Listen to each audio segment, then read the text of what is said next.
I think there's going to be a sort of domino effect in that civil society actors and small opposition movements will see that there are possibilities provided that citizens are prepared to take risks. Now, there's a very, very big danger of political movements encouraging citizens to take too many risks. And quite a number of people died in the uprising in Tunisia, even though that was actually a very small scale level of violence compared with what's happened in other, as it were, citizen-led movements and uprisings.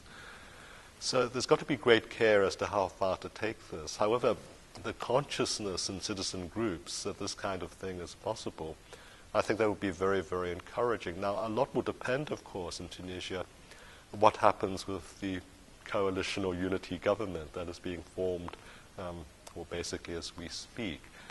If it's one of these governments where the plural voices are arranged in such a way that opposition becomes completely ineffectual within government, then that's not going to inspire people.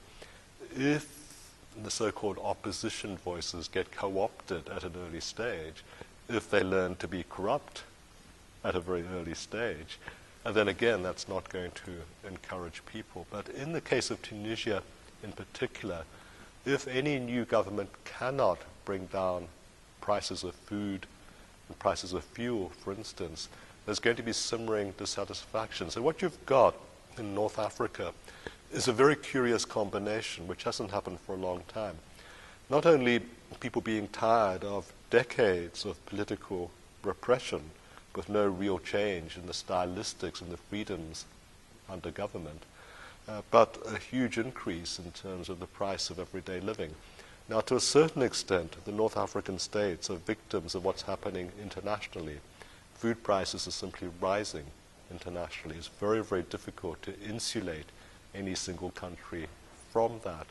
But the idea of having a flexible response to what is happening internationally is very much tied in with the spectacle of governments that are simply not flexible.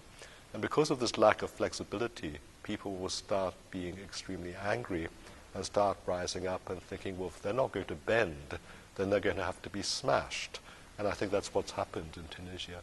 What has just been happening in Tunisia, for instance, has really put, if I could use the most polite language possible, has really sort of sent a chill up the spine of a number of North African Arab regimes.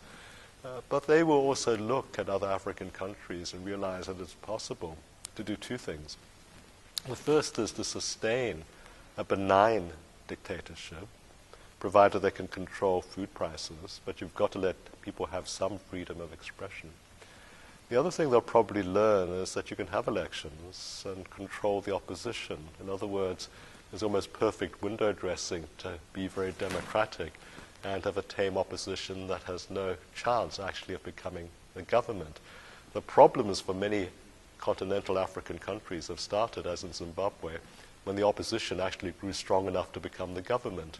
Whereas Mr. Mugabe would have been very, very happy in Zimbabwe to say, I'm a Democrat, and look at this lovely opposition party. They've got 1/3 of the seats in parliament.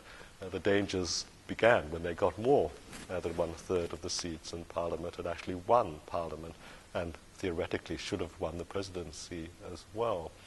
So I think that Arab states will look to certain African examples and try to learn a bit more pragmatism about the way that they conduct things. In other words, there's got to be one step of imposture, and it is a degree of being an imposter here, but they've got to take their imposture one step up from what happened in Egypt, or what is happening in Egypt, where the opposition parties are so small, the whole thing is a complete charade. Whether they can make that transition, or whether they're simply going to wait until the people rise up and have a Tunisian or a Jasmin moment everywhere throughout the North, is another question.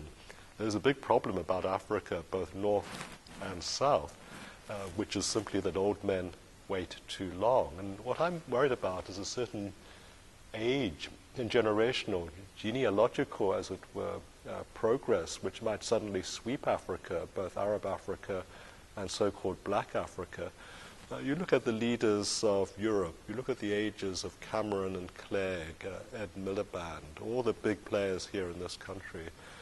You look at the leadership of the United States, how young President Obama is.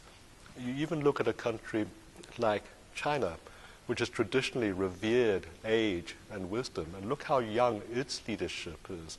Hu Jintao is a very young man by comparison to most African and indeed a great number of Arab leaders. And now you look at how old so many of the African leaders are, how old someone like Mubarak is. You know, it's time for young people to take their place. And I have a very sneaky suspicion that if the old men don't step aside, whether they're from the Maghreb or whether they're from sub-Saharan Africa, a younger generation of men and women is just going to sweep them aside.